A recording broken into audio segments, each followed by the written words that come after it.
This conference will now be recorded. As usual, we will record the session and then we will put that up onto our website into our resources section for you. So we have some key areas of focus this morning for you. So clearly we would be remiss if we didn't talk about our professional guidance that we've published on Friday of last week. I apologise if some of you were able to join our webinar on Tuesday evening because some of what we will share with you this morning may be repeats, but Sue and I will walk you through that and Sue will give you a perspective, particularly for those of you who've been working closely with PPE and so on for a while now anyway. So we're going to talk about that, then I have a few little bits of updates from ManCAD. And then Ed and Jason are going to talk us through the latest guidance for the newborn screening programme and the diagnostic pathway. And then we have a session that is focused really for the end of the meeting today on remote guidance, where we'll hear from the people, Anne-Marie and Gabby, who've worked with SQC to create a new guidance package. So they're going to walk us through that. And then we will hear from Tina as insights to a service that's already using successfully remote support. As always, please feel free to put your comments into the chat and we'll pick those up as we go through, or we'll certainly, if we've got time at the end, make provision to take any further questions or requests. So thank you very much.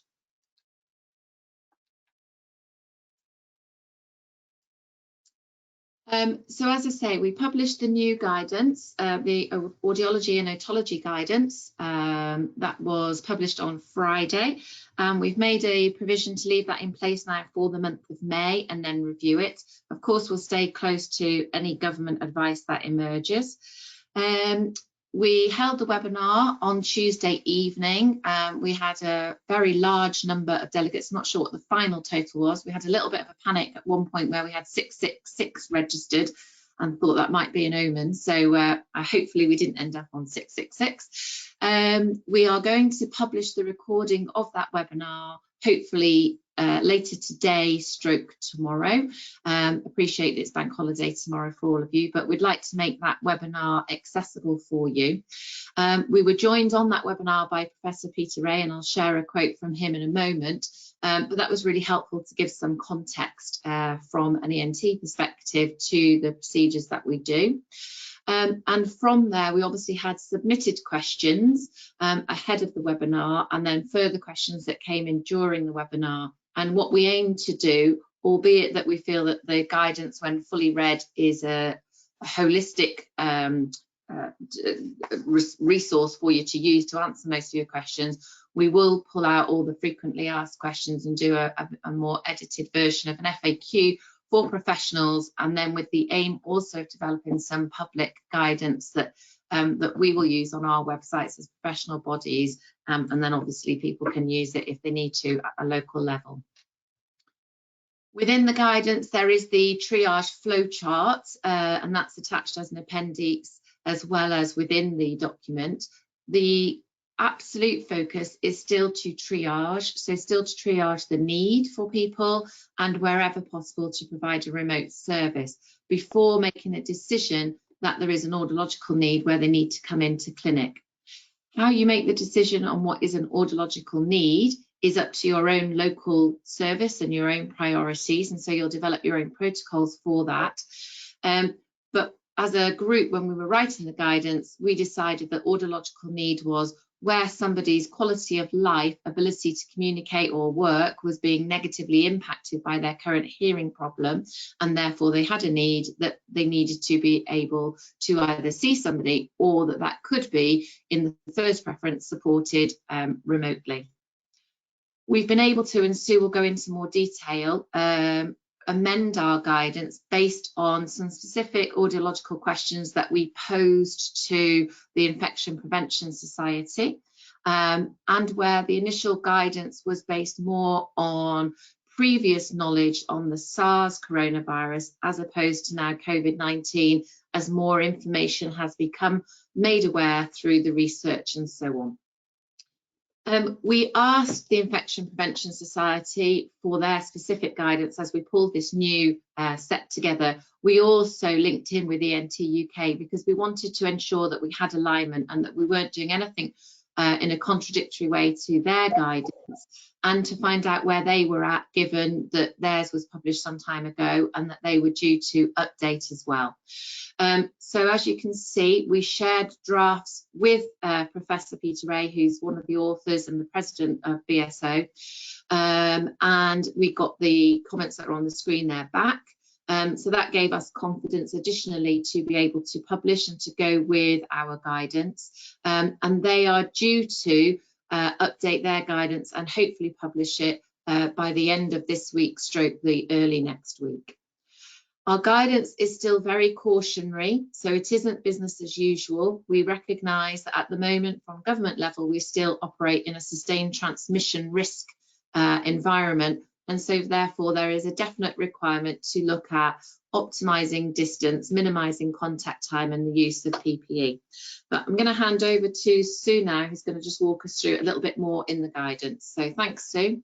Hi.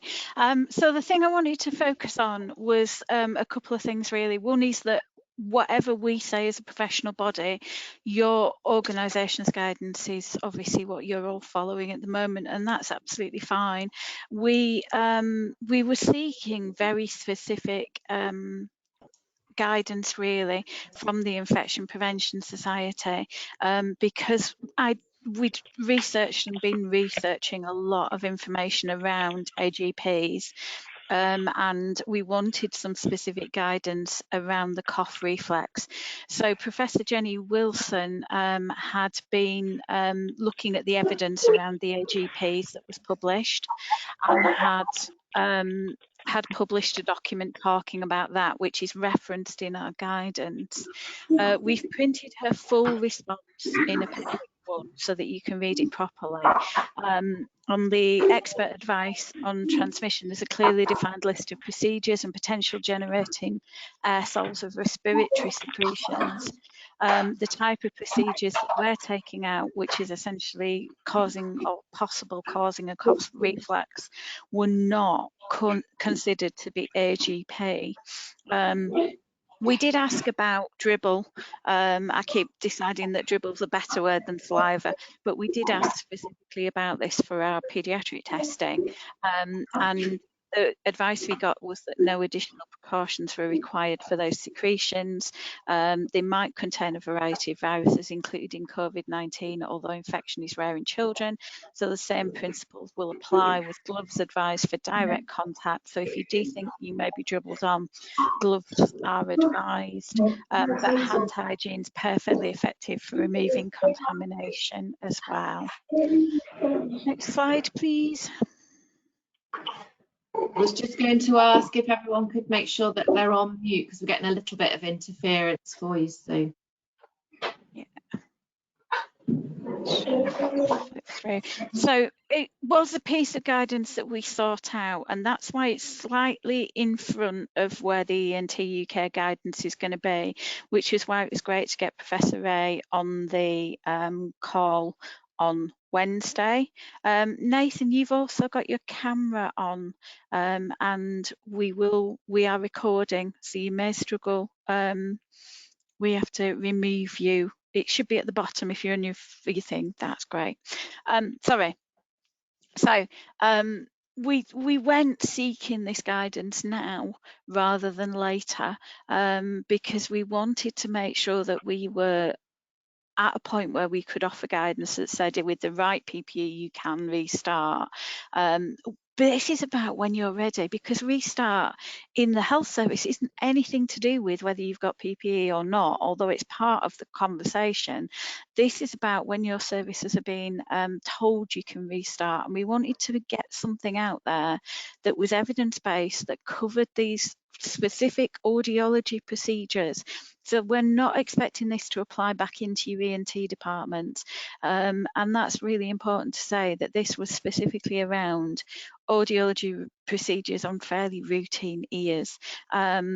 And we wanted to get it out there so that as you start to plan to reopen your services, when you're allowed to, you had something to work on from the professional bodies. In different trusts, we've had all of those things. Next slide.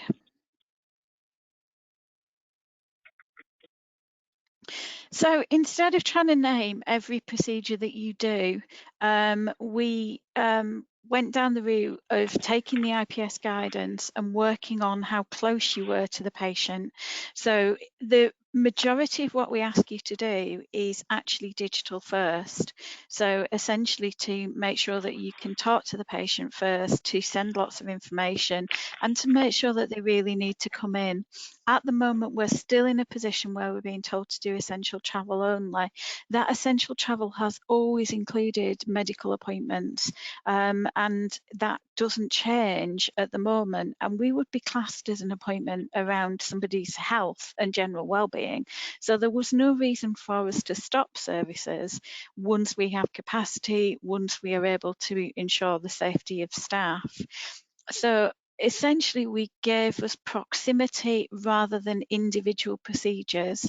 The only thing where that changes is that any perforation can be deemed to be more of a risk, and this came from the otology guidance that's been written, and that's purely and simply because they're not convinced just yet that the middle ear couldn't generate an aerosol. So if you have an open connection to a mucosal membrane that's part of the upper respiratory tract, i.e. the middle ear, the eustachian tube, then they are a little more concerned. So everything we've written is about non-perforated ears. If it's perforated, you still need to gown and follow the AGP advice. And as an audiology professional body, we have essentially said that that's not something we want to cover in here. We just want to say don't do perforated ears. Okay, I think there's one more here. Yeah, this one's yours. Is it Karen or is it me?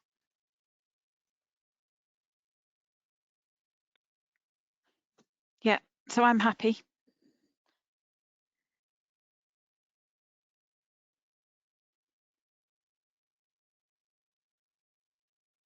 So if I'm going to talk about this, I have to tell you that there is a concern, obviously, for our patient population of face masks. In terms of promoting something that we want to talk about, well, there is a plan in place through ManCAD, and a discussion and a podcast is going to come out. It is really important to realise that we are potentially facing a whole world with face masks on for a significant period of time. We really need to emphasise, though, that wearing just a face shield isn't going to be good enough for infection control at the moment when we have sustained community transmission. So swapping to a face shield without a mask isn't protection for you. So we do need to be really careful at the moment that although our general feeling is we really like people not to be wearing masks with our population, the advice we have at the moment is that that's not possible, not safe, and you should wear the masks if you're within that 2 metre distance. So our advice is as soon as you can, move out of the 2 metre distance and take off your mask because you're safe with the 2 metre distance, then that would be our preference.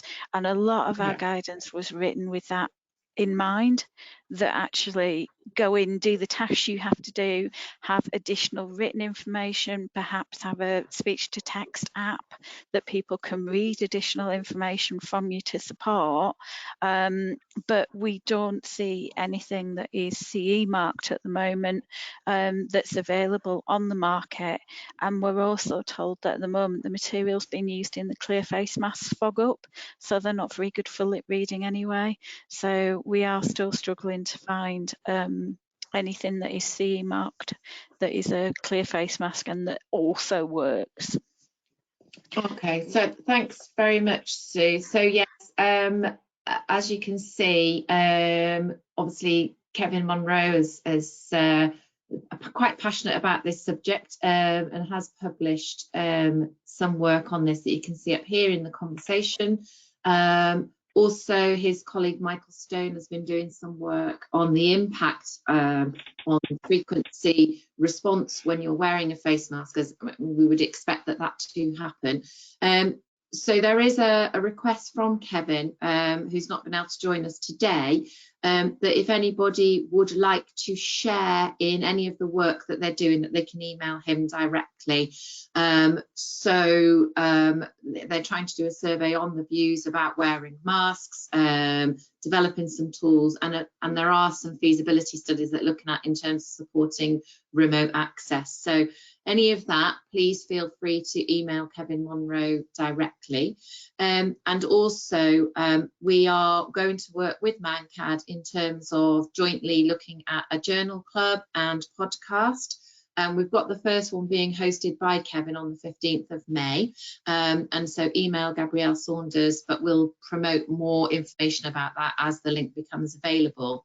But equally, from a BAA perspective, I wanted to reach out and just extend the invite to anybody who feels that they have a subject, COVID related or not, but anything they feel particularly passionate about, that they would like a space to do a podcast or to host a journal club. And we will look at how we can support doing that and sharing that with the airtime that we have with ManCAD in terms of getting subjects that you feel are relevant for you. But we will keep publishing those, or likewise, if it's not something you particularly want to share firsthand yourself, but you have a subject that you would like to understand more about or to be debated, again, please share that directly with BAA. Thank you. Just a quick word from the chat box, Karen. Yeah. Adam's had his infection prevention look at the clear mask, and they don't meet infection prevention standards at the moment. So they're not safe. Yeah, thank you. Yeah, I think at the moment they're mainly made in the US and they don't have the CE marks for us anyway, I believe. So, but yeah, that's really helpful. And I guess we'll just keep very close to this. And again, this whole forum is about us all sharing information. This is all brand new territory for us all. And so trying to keep pace of it all and get any insights would be great. So please do keep sharing anything that you find. So I'm going to hand over to Jason and Ed now, who both want to comment on the latest guidance and where we're up to with managing our neonatal babies. Hi, do you want to go first? And then I'll talk through the document. Jason, do you want to go first? I mean, I've only got a really short piece that I wanted to say, so if you want to go through the document first of all. First of all, thank you for BAA and everyone who helped with this document that should now be out. It is on the BAA website and people are being pointed towards it. The first thing I would say with it is that the wording that actually came out wasn't necessarily agreed before it came out. We saw one version and the version that came out isn't the same wording. So some of the wording has changed. And I think Ed's point later on is to stress the point that this document shouldn't be taken as you must start seeing babies again and you must start catching up your screening babies. It should be seen as you can only do this when your trust deems it appropriate to do so. And I think some of that has been a little bit lost in the language change. So the new guidance now talks about how the screen should continue and how once your trust is ready, you should catch up the babies that have missed the screen. And the document goes into how you can do that. So it's envisaged that the vast majority of the children that have missed the screen will be well babies rather than the NICU ones. So it talks about basically if they're under 12 weeks, they can go back into screen. If they are over 12 weeks and under 6 months, it's entirely the choice of the screening and the audiology team, whether you want to split them into them coming direct to audiology, just for OEE to complete the screen, or you want the screeners to carry on the normal pathway. Over 6 months, we've recommended that those babies are referred to audiology directly. Hopefully, there should be very few babies that are over 6 months by the time things start to get back up and working. And then it goes on to talk about the later ones that have referred the screen that have missed. misdiagnosed. Now, the idea behind this document, in a sense, is regardless of what restrictions you put in place, that's whether you stopped seeing your unilaterals and carried on seeing your bilaterals, or like us, you stopped everything apart from screening contraindicated, you should be able to pick up this document and form a plan of how your service should hopefully go forward and try to get back to seeing all the babies long term. The key point and the major change in it really is around that the document does give you, if your ABR service is under heavy pressure, the ability to send the unilateral referrals for 8 months behavioural, so without seeing them in the newborn period for ABR testing. What I would say is that should really be case by case, so look at individual baby, and careful consideration should be made, especially if your ABR service is a different service compared to your behavioural service later on. Don't throw your behavioural team under the bus. Keep working with them and make sure that you can form a safe partnership with those babies. The other key point I think that needs raising is we have not relaxed any of the ABR standards. So we have, so even if you're testing older children, what we're trying to say is a little bit of good quality data is much better than a lot of not very good quality data, but it should still be judged on the same parameters. So 3 to 1 for your clear response, minimal noise for your residual noise, should still be being judged on exactly the same thing. From the document content, if there's any questions, we're happy to take them. If we can answer them, we will. We're still in contact with PHE about this, and we'll be sorting out. So someone said, any advice to departments whose annual calibration of ABR kit is delayed due to COVID? Straight off the bat, what I would say is, obviously, if you're going to start seeing babies again, you want that kit to be calibrated as soon as possible. The big thing there is going to be your bone conduction, because as soon as that's even one step size out, you might go from needing masking to not needing masking in ear specific. I'd probably say it's safer to, provided it's continuing to pass its stage A checks, I would raise it as a risk, put it on your risk register, etc. Get it calibrated as soon as you can, and mention it in every report. Keep a list of babies to one side that have been tested with that kit while it's been out of calibration, so that in worst case scenario, if that kit is then out of calibration, when it goes off of calibration, it can, all those babies may need to be looked at and may need to be recalled. Ed? Yeah, I just had a couple of very quick comments. I mean, first of all, in terms of the document, there, yeah, we've tried to look at the priorities, prioritise the categories, unilaterals versus bilaterals.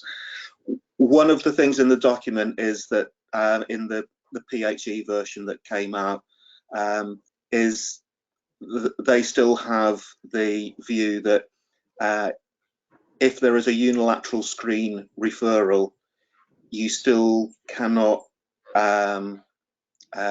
say for certain that the hearing is satisfactory in one ear. They argue that that's due to false negatives on the screen. So I think we do have to be careful. We've tried to be sensible in terms of how we categorise and particularly prioritise bilaterals versus unilaterals.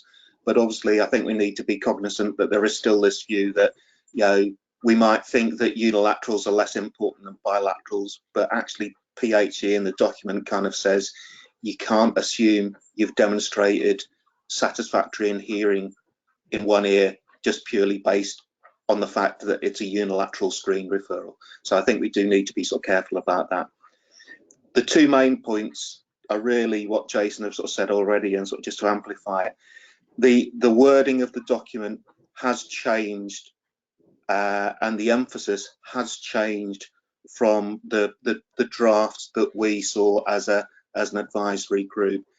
And I think one of my concerns is that anybody reading the document might get the take-home message we need to restart all these recall clinics and diagnostics immediately. And certainly that was the take-home message that my local ANMB screening coordinator took from the document when she received it. It's not actually what the document says, but a lot of people will take it. We have to get up and running straight away. There's a lot of useful guidance in there, but I think people need to be careful that it's not a knee-jerk. You're not responding saying to the document because it says you have to get things up and running immediately. You can only do that if it's safe to do so. And also, obviously, everything will need to go through your clinical advisory group or equivalent. So it's really just for people to understand that there's lots of useful advice in the guidance, but it shouldn't be taken that you have to get things up and running immediately and it's some kind of any kind of diktat from PHE. It is a local decision, and we all must be guided by the clinical advisory group or whatever your equivalent is locally. I think the second point is that clearly different services around the country are in different positions. You know, there are some services where PHE have told us that they have managed to maintain full coverage of the screen, and also the diagnostics have continued to run and haven't been interrupted, whereas there are other services where the trust has basically said you cannot do anything. So there's been no diagnostics running, for example. So once again, just a note of caution. I think clearly if some services have solved some of these problems and have been able to maintain services, particularly diagnostics, then the hope is that that good practice would be shared so that those services who are still needing to get going can make use of that good practice. One of the concerns was that we were being told by PHE that there was a number of services who were still providing diagnostics for all cases, and kind of, well, if one service can do it, why can't other services? It actually transpired that they weren't seeing the diagnostics, they were just doing a telephone assessment, and that was then counting as a diagnostic assessment or being counted on Smart for Hearing as an attended assessment. So I think we have to be very careful, if we're being asked to compare what other people are doing. If there's good practice to share, let's share it, okay, but let's not be sidetracked if perhaps people are moving at different rates, because there needs to be a guarantee that anything that they are doing is safe and it is also following the correct data entry procedures. Okay, that's all I had to add, really. I hope that's helpful. I would strongly agree with Ed there, and what I'd say is, if for whatever reason, if you have as a service, say, rung patients and said, had a conversation with them, we've done the same, we've rung the patient, we've had a conversation with them, that still doesn't count as an attended on S4H, and babies should not be being charged back to GPs or things like that that have failed the screen. The idea is any baby that does fail the screen must stay in audiology, so they must stay to have some form of an assessment. On the unilateral point, what I'd say is there's a... So I don't know if anybody else is just losing Jason a little bit, but he's breaking up for me. Sorry. On the unilateral point, what I would just say is, obviously, the chances of a unilateral referral that has had past OEE and AABR in one ear being a bilateral are much smaller than babies that have just passed on AABR in one ear. So if I was going to risk assess it as a service, I would probably say, well, the ones that have passed both tests are probably more likely to have, good hearing in one ear than two. And that was kind of encapsulated, I think, in the draft that we originally had. But PHE then threw in this clause about unilateral referrals, which did take us a little bit by surprise. But you know, as Jason has said, it's a matter of risk assessing things. So yes, because of false negatives, you know, you can't be absolutely sure if you've got a pass in one ear on the screen that you've demonstrated hearing, satisfactory hearing in at least one ear. But the risk of it being a bilateral are actually going to be pretty small. So just read the wording of the document carefully and make sure that you do a sensible risk assessment in terms of how you are happy to manage the bilaterals and unilaterals. One thing that services might find useful that's not in this document, but we discussed it as a peer review group, and that is the ability to sit down with your ABR peer review group, because hopefully you should have a decent relationship with that group anyway, to be able to then to move the ABR peer review into a form of, I've received all this, this is where I'm going with this baby, what do you think as well, to give you some sort of second opinion on, is this enough for this baby to go for 8 months, or would you see this baby again? Things like that, those sorts of questions, because we are going to be seeing babies who are that bit older for diagnostic testing than we're used to. I think that is a good thing if people are running things by other people when you're using your clinical judgment and things like that. Okay, thanks very much, gentlemen. Great conversation, and obviously it's a real, priority for a lot of people. There are a few comments in there about the clarity and so forth. So I think hopefully that has helped. So we're going to move on now. We told you in the last heads of services that ManCAD and SQC were working on a whole kind of guidance for remote support, as this is obviously our first sort of option in terms of digital first for our patients. And I know for a fact that this document grew and grew and grew. So I'm going to hand over the presenter controls now to Anne-Marie and Gabrielle, who are going to walk us through this document. So thank you, ladies. Thank you. Okay, okay, share screen. So that's what I need to do. And hold on one sec. I'm going to be sharing. Share. Okay. Are you seeing a pub? What can you see? Can you see a pub? Yes, we can see your slides. Thank you. A title slide. Okay, fantastic. All right. So thank you for giving Anne-Marie and I some time during this meeting.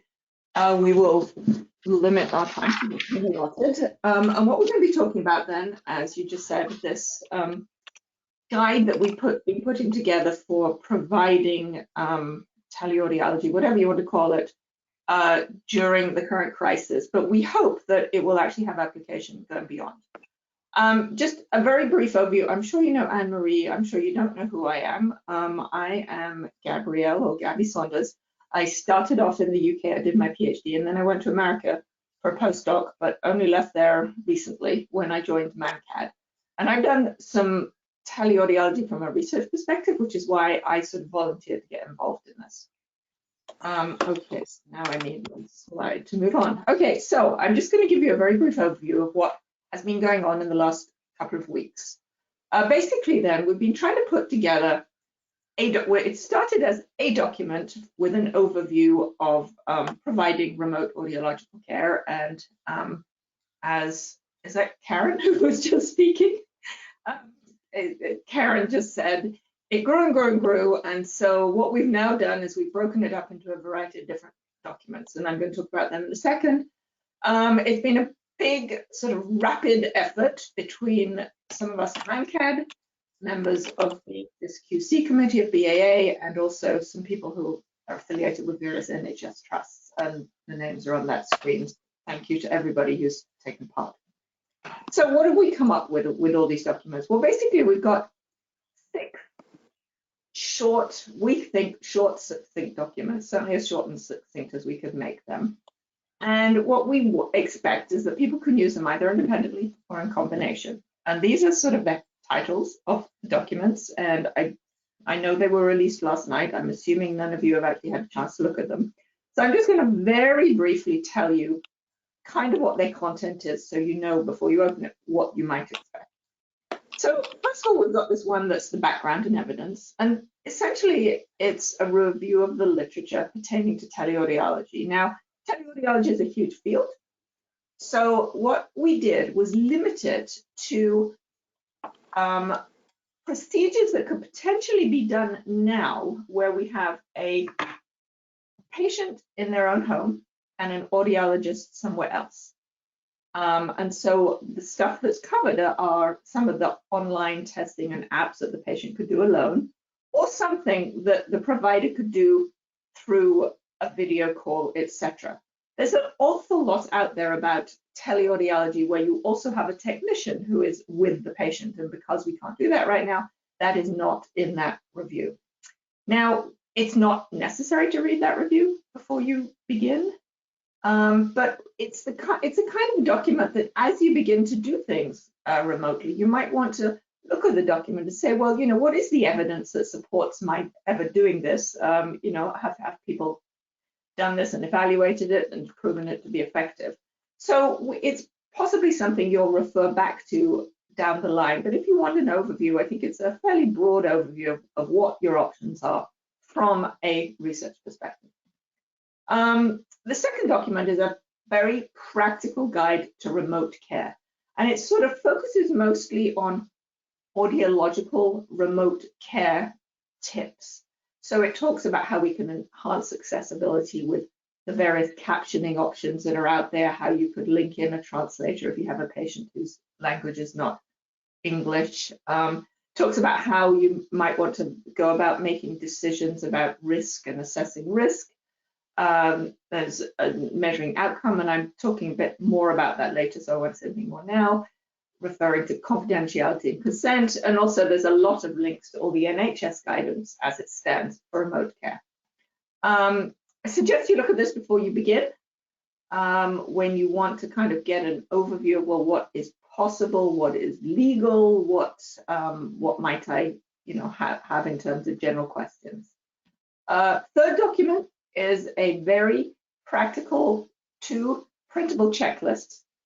One is formatted to send to patients, and one is for you as a provider, with general tips for setting up a successful video appointment, how you want your sound, how you should be seated relative to the light, what kind of physical setting you might want to be in, how you can check your audio in advance, things like that. So it's a very practical thing. Again, I suggest you really look at that before you begin. And also, I think it's probably useful to have a hard copy available during appointments to refer to, so you can either refer the patient to the version that you sent to them and say, well, how about you try this? Or if you're trying to troubleshoot. So that's that document. And then the last 3 are basically documents that provide advice and information about specific teleaudiology procedures that you could do for the adult pediatric populations and vestibular services. And they give a lot of links to the various online resources and materials that are out there. More and more resources are coming available daily, and we'll talk in a minute about how we're going to keep these documents updated. When you might want to refer to this is, you know, when you're planning, well, what can I feasibly do with my patient? And also for inspiration, because there is a lot of available material out there that you may not be aware of. So if you sort of check out some of these links, you might be pleasantly surprised as to what is actually available. All right, so there are documents. Before I pass over to Anne-Marie, I just want to make a couple of points. One thing is that you'll hear about teleaudiology, telemedicine, telepractice.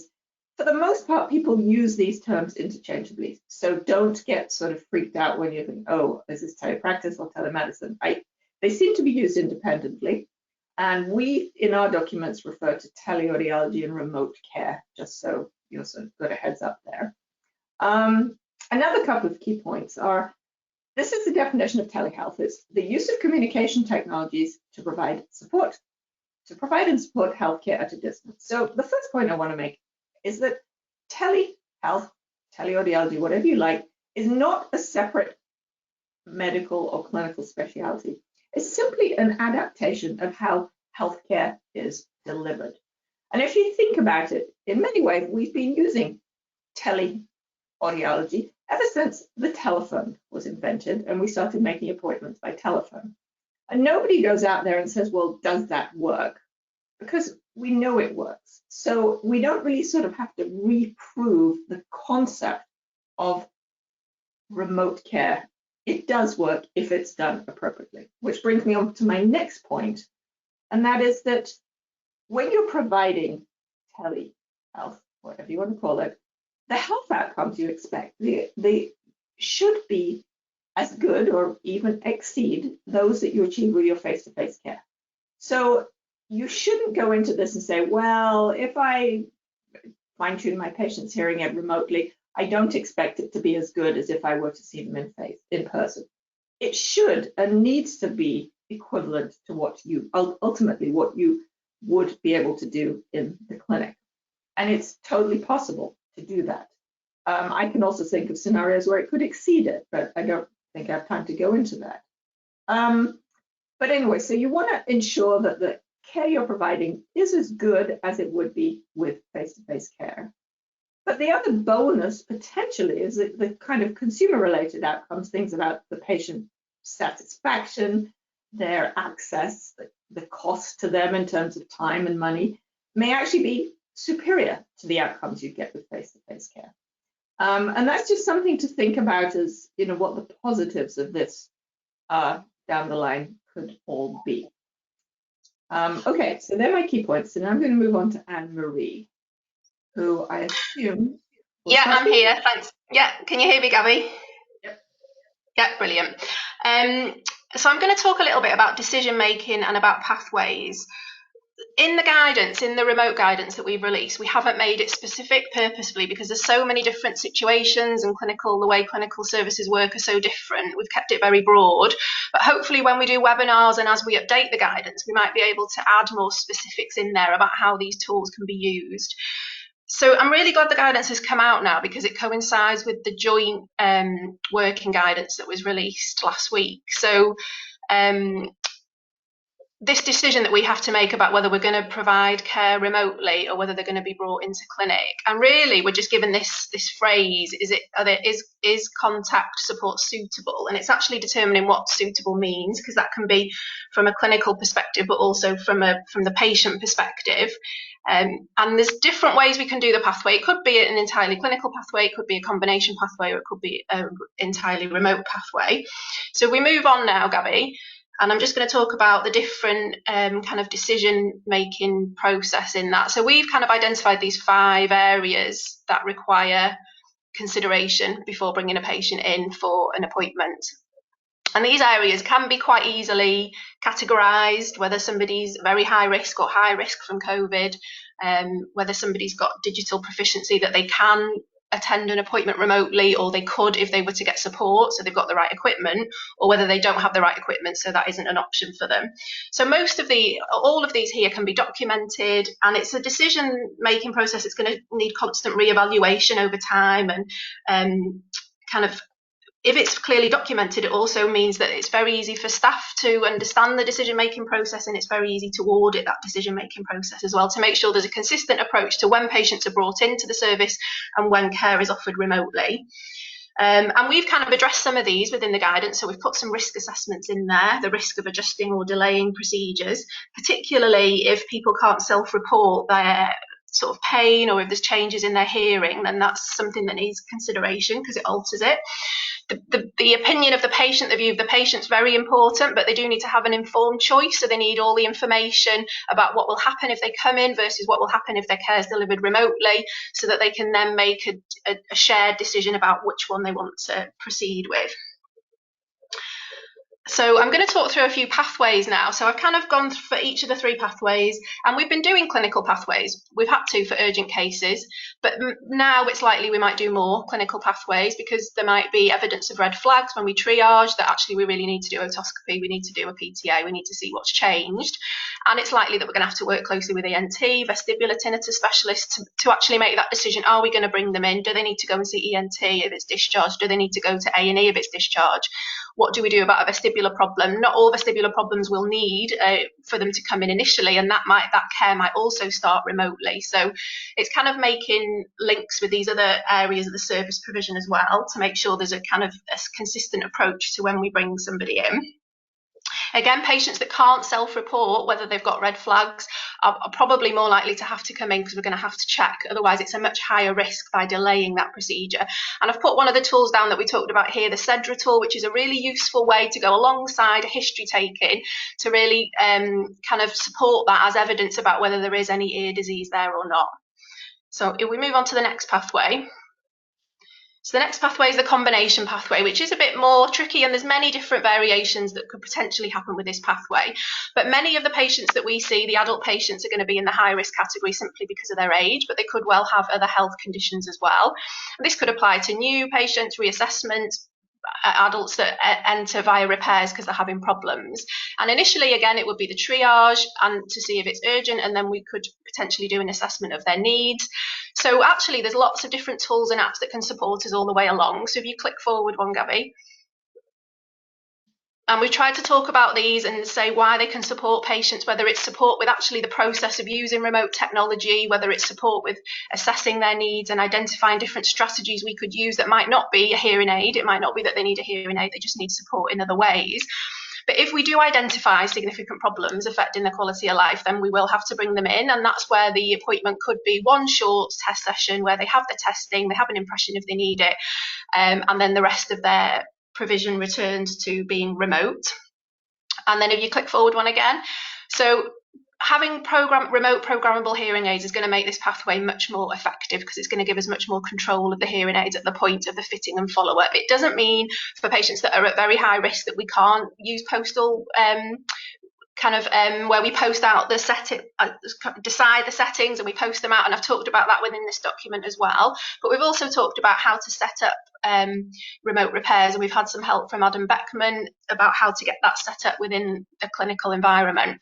So if you click on one, please, Gabby. So potentially for this type of pathway, it means that it's a shorter appointment, so more appointments can take place. It frees up resources and clinical capacity. The video appointments do allow a more relaxed environment for the rehab, and it's a way of involving family members that might not live with them. So because of three-way conversations over video calling, it's a really good way to involve the family in the rehabilitation process. Video conferencing or video calling allows us to demonstrate, it allows the patient to show us what they're doing, to share, we can share information with them. It's a much different platform to having a telephone conversation with the patient. And again, I've talked in the guidance about REMS, and I know that we talked about this. There was a little bit of a conversation about this at the big meeting yesterday. And this is going to be very much a local decision. For patients that can't self-report on how their hearing aid sounds, then REMs are really important. For patients who've worn hearing aids for years and years, they might have a very definite idea about how they want the hearing aid set, and even if we do the REM, they might then want it changed anyway. So again, it's going to be very much a local decision. But all these decisions, it's possible that we can talk about them at the webinars, we can look at the evidence, we can see what other people are doing, and we can share kind of ideas and best practice around that. So we go to the last slide. So the last slide is an entirely remote pathway. So there will be situations where there's a child or an adult that are at very high risk and they're shielding and they don't want to come in. And it could be that they're due a review, they're under review regularly. And then again, it would be the triage, determining if there's red flags, which of course will be done differently for children, determine if there's parental concern. And really in this way, all the rehab's provided first. We're kind of shifting the pathway a bit. We're going to do the rehab first, support them with their needs any way we can while they're at home. And it's only if, and that's in a way to try and delay this visit to hospital, because as the situation changes with COVID, it can be safer for them to come in. This could be applied to an adult pathway where we support their needs in other ways rather than bring them into the clinic. But as soon as we feel that there's a red flag, that there's a situation that needs otoscopy, that needs a PTA, tympanometry, then we bring them into the clinic. So these pathways will change and they'll develop as the COVID situation changes, and kind of the way that we use remote technology will change as well. But there will probably be always patients that want to use the remote technology. And then just for my final slide, there was a really good tweet last night, which Duet Swanepoel put on. And there isn't anything good about this crisis, but at least there is the opportunity to really kind of learn from it and to bring services together to support remote working. So there'll be some services that are using this already, they've got pathways in place, they've got experience, and it would be great when we have the webinars if those services could share that with everybody. So the authors of this document we're not experts on this, we've just come together to try and bring some sort of guidance and some sort of support for clinicians that have to make this decision and for services. So if you've got experience of this, please come to the webinars and share it. If you've got any questions about the document, please mention them to us so that we can plan the webinars, because we would like everything to be very interactive so we can really develop the document in a way that suits everybody and that would be useful. So I'm going to pass you back over to Gabby now. She's got a few more bits to talk about. Okay, yes, so thank you, Anne-Marie. Okay, so as Anne-Marie said, that we don't think that these documents in their current form are finite, finished, and there's a good reason for that, and that is because things are constantly changing. There are new guidelines coming out, there are new recommendations coming out, there are ideas that people have, new tools, etc., etc. So the intention is that these documents will be updated on an ongoing basis, and that won't end when the COVID-19 crisis ends. That will continue on because technology and practice are going to change. But we do want your feedback. And we're thinking of that in sort of two ways. Anne-Marie talked about how we've set up some webinars, and we actually have two scheduled already, one on Friday the 15th of May, one on Friday the 5th of June. The time of day is to be confirmed, and we will make sure that you get informed through BAA. And then the other thing is you are welcome at any point to send Anne-Marie and I an email. Our email addresses are there. Now, as we see it right now, you know, these documents, this is there. I mean, we've gone back and forth and with the BAA board, and all sorts of people have looked at them. So we're not expecting you to be finding typos per se, but there are going to be questions about the way we phrase things, about what we've described, that you'll have sort of questions. So initially, we expect the webinars to potentially be more about you asking us questions. But then as you use these or try to use these, we expect also that you'll actually have much better ideas than we've got in there. And so, you know, at that point, we're going to want ideas and input from you too. So we really are genuine that we're going to keep these updated. So please participate in these, either webinars or sending emails to us, and that would be great. Okay, a couple of things just before we end, discussion points. So I alluded before to how outcome assessment is important, and that there are kind of health outcomes and consumer outcomes. And we believe that it will be of huge value both to the NHS and also from a research point of view to ManCAD to assess both of these, so it can be used down the line as evidence of the benefit or otherwise of teleaudiology in the NHS system. And it's important to get the provider perspective, and it's also important to get the patient perspective. And so thinking about this and trying to work out how we can best do this, whether for the provider perspective, whether providers would be willing to fill in a survey maybe kind of immediately before you dive in and try any of these things, and then down the line to see what a bit of experience does to people's opinions about using this. And likewise with the patients, it's important that we monitor outcome just to make sure that we're providing an appropriate service. And so another question I have is, how is it best to collect this information? Should it be done by email? Could we set up some system whereby some kind of automated, I don't know, screen comes up after an appointment that they fill in and answer a couple of questions? Do we have send it by mail? I don't know. These are just things out there. We'd love your feedback on both of those points regarding collecting the outcomes. So that's one point. And then a last thing I just want to point out, because it is associated, and I wasn't on the line earlier, but I understand there was mention of our online journal and podcast series that ManCAD and BAA have jointly begun. We're going to be having these events monthly. And yesterday, Kevin Monroe and I recorded our first podcast, in which I sort of interviewed Kevin about what he's called face mask misery to face masks impair speech understanding. So we already have a podcast recorded. We need to get it up onto the website, and as soon as we do, I will let everybody know, but it will be on the ManCAD website. And then associated with that, we're going to have a journal club on the 15th of May. That, again, Kevin will be talking about a very specific paper to do with face mask misery. And if you want to join that, if you want more information, I would love to hear from you by email. Not only will I'll be able to then send you the link to the journal club, but also if you want to receive the reading materials and a few other topics to suggest, etc. I think that's all Anne-Marie and I have to say. So thank you for listening, and we want your feedback.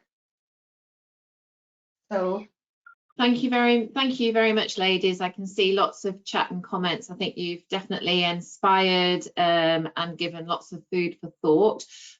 Clearly, there's still lots of different scenarios that we need to kind of find a way to navigate around. But as you say, this is brand new for all of us and it's evolving all of the time. So definitely the ability to be able to share practice and exchange ideas will be very helpful. So we definitely encourage all the people that are on this call and all those that are working in audiology to share ideas, and we will do our best to be the conduit to coordinate all of that. So thank you very much. So I'm actually going to hand over now to Tina Beckham, who is actually going to share with us some of her first line experience. Apologies from Mark Mitchell from Scotland, who was also going to do the same today, but hopefully he will be able to join us on a different occasion. He's been called off to an urgent meeting today, as I'm sure all of you understand the pressures of that. So Tina, perhaps you'd be kind enough just to share firsthand your experiences. Yes, thank you, Karen. Good morning, all. Yeah, so like most of us, you know, we started out at the beginning of the lockdown. Many of us, we thought our role within the NHS would be minimal. And so we redeployed a lot of our staff on the 1st of April, which was quite an ironic day. So we centralised our services because we have 7 sites into 2, and we had a skeleton team working out of 2 sites, doing basic hearing aid, telephone, personal hearing aid repairs. And we found that was working okay. We weren't doing too much, but we also found that it was an ideal platform to extend the overall patient care and provided feedback for the trust for isolated patients not getting medication, so that we could help them, and that's sort of extended. So we were very lucky that very early on in our journey, we were able to acquire a state-of-the-art screens, which I must say is really, really important, to get good screens with good microphones and speakers, because without that, it's just impossible. So we started looking at virtual appointments via the AccuRx platform. So that's really good because it also has a virtual waiting room. So we can initially ring up our patients, triage them, find out if they're actually happy to go via this medium, and to actually bring a clinic in. So you've got a virtual waiting room waiting for your patients, and they know that they're actually going to be seen during a specific time. So first of all, we started off with our tinnitus patients. So we actioned current tinnitus patients that were being seen for rehabilitation, and then we went on to tinnitus assessments. So those patients that were happy to replace the face-to-face calls were really happy to use the web facility to actually keep in touch, and it really did help with their anxieties. We've also used webinars for our local tinnitus groups to actually keep them in contact, which has been invaluable during this period. So we then started looking at telemedicine for our repair clinics. So rather than being on the telephone and asking the patient to, you know, take your hearing, hold it in your hand, is it whistling? We can actually practically work in real time with the patients to see exactly what the problem is. So, and where we can work with them to repair the fault then and there, maybe retubing, or we'll know exactly what we need to send out to them, or if we need to send them out a new hearing aid.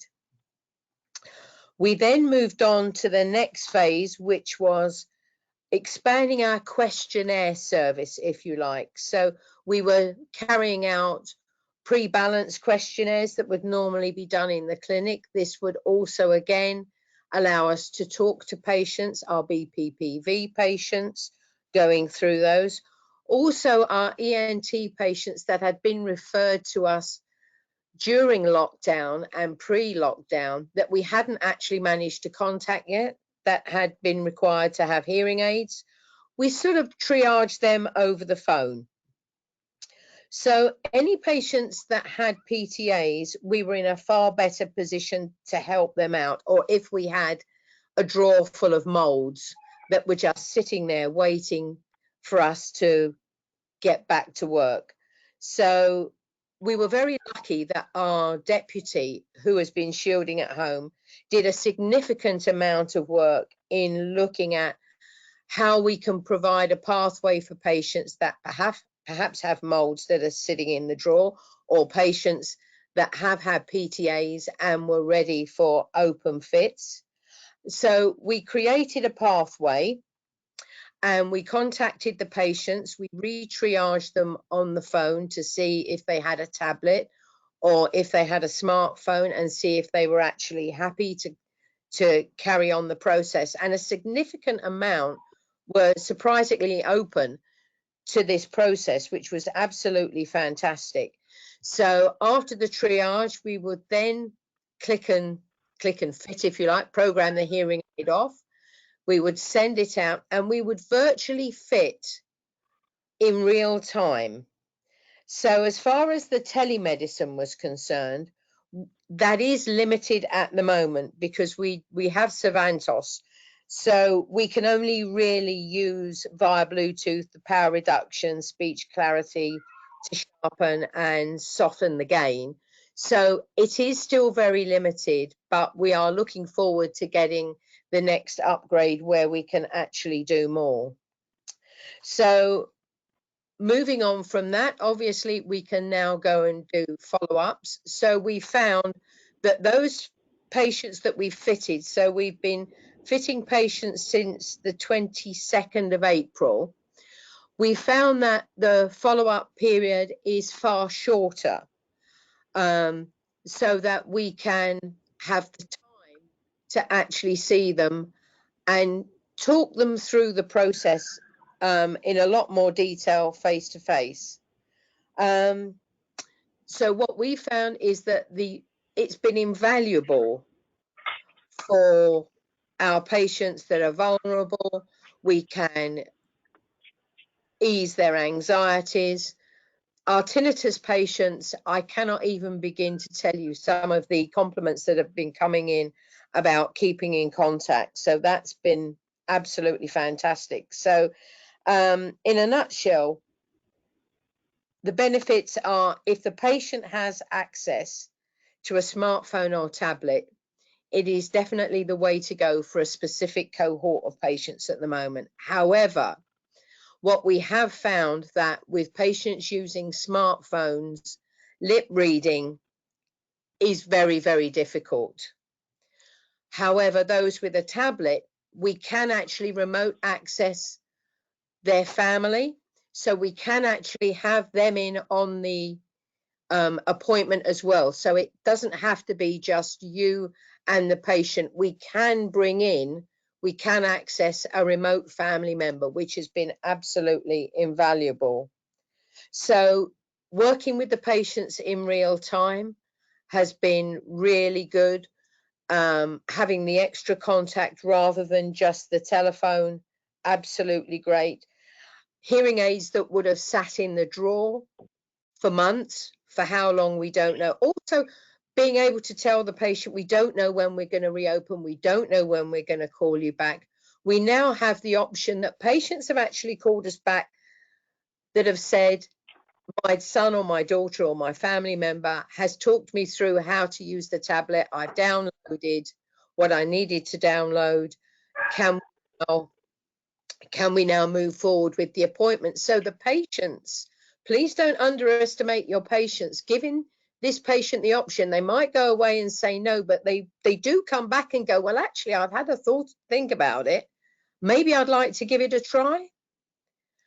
Also, telemedicine is not a quick option. The appointments are slightly longer initially. Once your patient gets used to this modality, we found our follow-ups are slightly shorter. The one thing we found as well is that with our redeployment, we've started bringing back members of staff. They're really excited about learning the process. Moving forward, I actually think that it will free up capacity within the clinic because, as we know, we do have to reduce footfall when we get back to the new norm with our follow-ups by about 30%.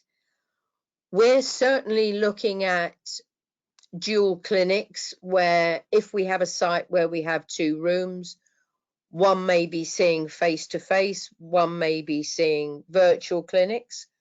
On the face-to-face aspect, we have been covering urgent ENT clinics with PPE, and it does take significantly longer to do those clinics. So the virtual clinics are faster, but again, the timings are significantly longer. The other bonus about telemedicine, certainly with the staff, is that it's enabled us to keep in contact with everyone while they've been out the service. So to actually bring them in, and to also, you can request, if the patient doesn't mind, if a member of staff sits in on their session, so you can get real live training with a patient with the right consent forms. So we're using Accurex at the moment, which doesn't have a subtitle facility, but we are moving over to a new system, which I'm sorry, I don't have access to the name of it at the moment. I'll let you guys know at a later date, that has far more flexibility and usability. So moving forward, our trust is definitely investing in telemedicine in a big way. And my big hope is that our manufacturing colleagues will release some of the stuff that is out there in the private sector to the NHS sooner rather than later, and can see the value in that, which with the discussions that I've been having, I think they are. So thank you very much for your time. I'm sorry it was a bit short notice, so there were no flashy slides or that. But if there's any other questions, I'm happy to answer. Thank you so much, Tina. That was a brilliant real life insight. I think you've really helped, and it was almost as if you were able to read the chat simultaneously, because as a question or a comment came up, you were almost answering it in your dialogue. So I'll just leave that open to see if anybody else does have any other questions for Tina directly, but I do think you covered off most of the points. And as we have said all through the morning, this is definitely an evolving service, and Absolutely. We know that potentially we'll never go back quite to how we were before. And we said that on the last Heads of Services, that there's almost this request to rip up and start again. How would you redesign a service? And so your parallel of a face-to-face clinic running alongside a remote clinic may become very much the norm in terms of efficiency and capacity management. Plus, as we heard earlier, some of the additional benefits that it can bring. So are there any other questions or any other comments from anybody? Because we are getting very close to 11 o'clock now. So I'll just pause for a moment to see. There was a quick question, Tina, just whether you were doing new and existing customers, or whether patients, or whether it was just people who already had aids. Yeah, thanks, Sue. Yeah, if the patient has had a hearing test and has had otoscopy, yes, we are seeing new patients. Absolutely. Thing is, guys, don't be scared. just your natural enthusiasm for your patients does still come through. I can quite honestly say we've had more compliments through our service through telemedicine in the same period of time where we would have seen face to face. Please don't be scared. It's great. Yes, we do use telemedicine for balanced patients, just through talking through things at the moment.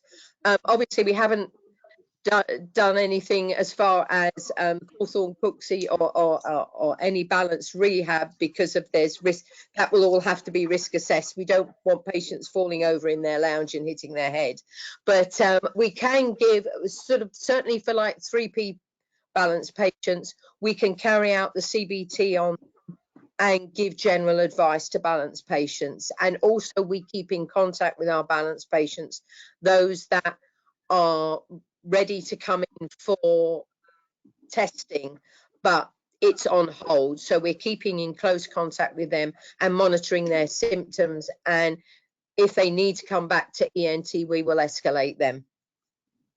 And just one other one, I'm not sure whether I heard you mention it or not, subtitling on those video apps you've been able to use? Yeah, unfortunately not yet, but you can run alongside a BSL interpreter, which doesn't help for some of our ethnic diversity, but it is coming, and it's coming quicker than we anticipated. I think one of the new systems that our trust is looking at actually provides that, because we know that across the trust we will not be able to have interpreters face to face in the room like we used to, certainly initially. So the trust, I think not just my trust, but all trusts across the country are looking at this in how we're going to move this forward. Okay, and then just a general request as always, if you can share protocols with Victoria, she can always get those up in the documents and things, or discuss them on the webinars as well. So that's just a general request in the box. Yeah. And I'm happy if you want to put any questions through, Victoria, or I'm on all the other various mediums. I'm happy to share any of our experiences, no problem at all. If not me, one of the members of my team will actually contact you as well. So it's no problem. We're open to be used. We're open to be used. Thank you, Tina. Thank you so much. And to your team as well. Thank you. Thank you very much, guys. I'm just spotting here a couple of comments from Deborah Rose around using the telehealth type approach for children and for vestibular rehab, and from Jane Bevan for tinnitus. So I wonder whether we might be able to extend an invitation out to them to share their experiences on the next heads of services that we'll host on the 21st of May. And we'll see whether we can't get Mark Mitchell as well to share his experiences. But as we've all said all along through the whole morning, please do keep sharing. Send any protocols, any resources that you've got to Vic, and we'll keep adding those into the heads of services resource pack on the website. So thank you all very much. I think that really concludes our morning. Really useful information that I hope will inspire you all to help to go away and manage your services.